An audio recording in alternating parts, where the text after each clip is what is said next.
안녕하세요, 인사이트 IT입니다.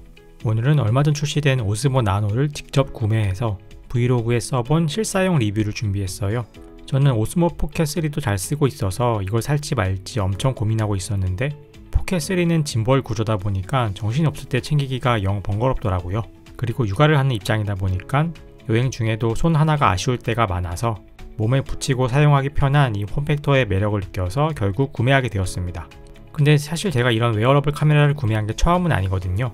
실질적으로 오스모 나노의 전작인 오스모 액션 2도 써봤고 인스타360 고도 사용을 해봤었습니다. 결과적으로는 둘 다 스마트폰보다 실내 화질이 안 좋아서 방출했는데요.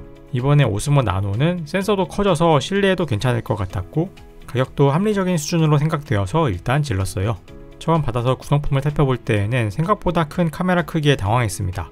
저는 인스타360 고의 작은 크기를 기억하고 있었는데 나노는 거의 액션캠의 크기와 비슷한 수준이었어요. 제가 가지고 있는 고프로 8과 비교해보면 실제로 비슷하죠. 그런데 여기에 비전 독을 붙이면 훨씬 더 커져서 거의 360 카메라만한 묵직한 크기가 됩니다. 이럴 거면 그냥 오스모 액션 6가 새로 나오면 사는 게 나을 뻔했나 싶었죠. 그런데 여행에 들고 다니다 보니까 이게 또 생각보다 괜찮더라고요. 그래서 오늘은 제가 실사용하며 느낀 장점들 위주로 설명을 먼저 드리고 뒤에는 단점들도 말씀드리려 합니다. 첫 번째 장점은 작은 카메라라는 원초적인 장점입니다. 액션캠이 원래 작은 사이즈지만 디스플레이까지 없으니 카메라는 더욱 작습니다. 화면을 보려면 비전독을 장착해야 하지만 그러면 이 나노를 쓰는 의미가 줄어들죠. 그래서 가능하면 비전독을 빼고 쓰는 것이 이 나노의 매력을 잘 살리는 길입니다. 무게도 52g으로 가볍고 뒤쪽엔 마그네틱이 있어서 몸에 쉽게 붙여놓을 수가 있습니다. 요새는 DJI 포켓이나 액션캠이 방송에 너무 많이 나와서 사람들이 보면 일단 경계부터 하고 찍는 사람도 마음이 불편한데 이건 아직 알려지지 않는 기기고 잘 보이지도 않아서 지나가는 행인들도 부담스럽게 인식하지 않았고 아이들을 촬영할 때에도 자연스러운 반응을 담을 수 있었습니다. 덕분에 가족여행 브이로그를 찍을 때 정말 좋았어요. 아이들의 순수한 반응을 많이 담을 수 있었습니다. 그리고 카메라는 10m까지 방수가 되어서 수영장이나 스노클링을 할 때에도 부담없이 맨몸에 휴대하면서 영상을 담기에도 좋을 것 같아요. 두 번째 장점은 작은 크기 덕분에 창의적인 앵글을 도전할 수 있다는 점입니다. 기본으로 포함되어 있는 마그네틱 목걸이와 모자 클립만 써도 재미있는 앵글을 많이 찍을 수 있었는데요. 대표적인 영상이 이렇게 양손이 자유로운 앵글이죠.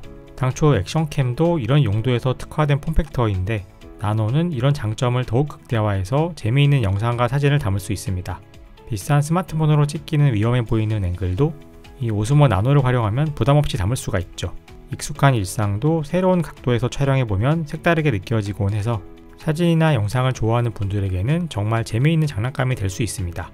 저도 이 오스모 나노 덕분에 유튜브 촬영할 때 다양한 앵글을 시도할 수 있을 것 같습니다. 세 번째는 빠른 파일 전송입니다.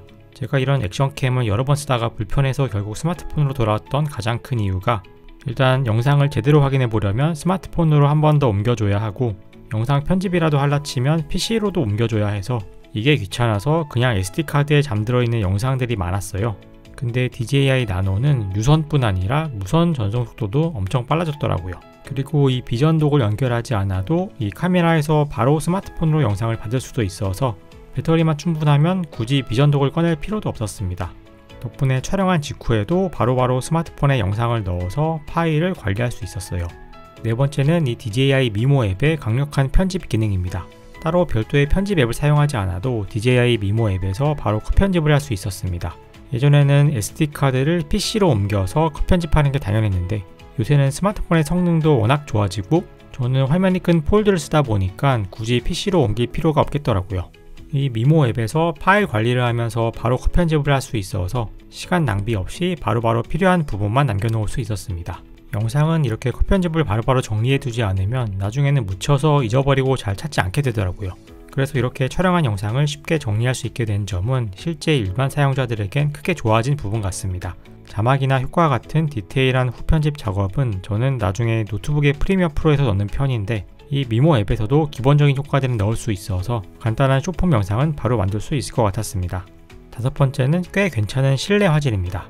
초기의 액션캠들은 야외의 익스트림 스포츠를 타겟으로 하고 있었고 크기도 작다 보니 작은 센서와 어두운 렌즈를 탑재해 실내나 야간 촬영에는 약할 수밖에 없었습니다. 근데 요새 액션캠은 브이로그용도 겸하다 보니 센서도 커지며 렌즈도 밝아지는 추세예요. 이 오스모 나노도 1.3분의 1인치 크기의 대형 센서와 f2.8의 밝은 렌즈를 탑재하고 있습니다. 그래서 실내에서 촬영을 해도 꽤 괜찮은 화질을 보여줘요. 예전에는 실내에서는 액션캠의 화질이 영 못 봐줄 정도라 웬만하면 대신 스마트폰을 꺼내서 촬영을 하곤 했는데, 이제는 그냥 나노를 믿고 계속 촬영할 수가 있어서 촬영 영상 파일을 한 기기에 몰아둘 수 있어서 좋았습니다. 오스모 나노의 어쩔 수 없는 단점들도 좀 정리를 해봐야 할 것 같은데요. 일단 두 개를 합친 크기가 매우 큽니다. 두 개를 합쳤을 거면 거의 360 카메라처럼 커져요. 그리고 터치스크린의 크기도 작은 편이라서 화면의 모니터링이 중요하다면 그냥 일체형인 오스모 액션을 쓰는 게 나아요. 오스모 액션 대신 굳이 나노를 선택했다면 특별한 때가 아니라면 최대한 이 카메라 모듈만 쓰는 거에 익숙해져야 할 것 같습니다. 그런데 또 카메라 단독으로는 촬영 시간이 90분으로 짧기도 하고, 배터리 충전을 하려면 이 비전 독이 꼭 필요합니다. 비전 독에도 배터리가 있어서 합치면 촬영 시간이 스펙상 200분이라고는 하는데, 실제로 여행 중에 하루 종일 쓰려면 좀 부족해서 보조 배터리는 필수겠더라고요. 게다가 비전 독이 없으면 SD카드에 백업도 되지 않으니까 어쩔 수 없이 두 개의 모듈이랑 보조 배터리를 모두 주머니에 넣고 다녀야 했는데, 그러다 보니 챙기다가 잃어버릴까도 걱정이 되고 주머니에서 꺼낼 때 뭐가 카메라인지 좀 찾기 번거롭긴 하더라고요. 그리고 최소 초점 거리도 무려 35cm라서 브이로그를 찍기에는 다소 멉니다. 가까이에서 피사체를 담으면 거의 포커스가 나가요. 풍경이나 상황 위주의 촬영이 아니라 음식이나 정물 위주로 촬영을 한다면 오스모 나노는 맞지 않을 것 같습니다. 그리고 발열에 대한 이슈도 있는데요. 저는 대부분 FHD로 촬영하기만 해서 아직은 경험하지 못했습니다. 그래도 어쨌든 작은 기기일수록 발열에 약한 건 어쩔 수가 없으니 영상 촬영을 하루 종일 돌릴 용도라면 다른 기기를 쓰는 게 좋겠네요. 여기까지 오스모 나노에 대한 실제 사용 후기를 정리해 봤는데요. 오스모 나노를 구매할 때는 걱정 반 기대 반이었지만 생각보다 기술이 많이 발전한 걸 느낄 수 있었어요. 그리고 이게 단순히 카메라 스펙보다는 실제 활용성을 높이기 위해서 DJI에서 많이 고민을 한 것 같았어요. 물론 기본 스펙도 좋아지긴 했지만 오스모 액션 같은 풀사이즈 액션캠에 비하면 성능이 살짝 떨어지긴 하거든요. 그래서 전문적인 촬영을 위한 기기보다는 영상을 취미로 하는 사람들에게 더 좋을 것 같고요. 작은 크기를 이용해 이것저것 새로운 시도를 하며 다양한 동영상을 담을 수 있는 좋은 장난감이 될 것 같습니다. 그럼 여기까지 인사이트 IT였습니다. 오늘도 시청해주신 여러분 감사드립니다.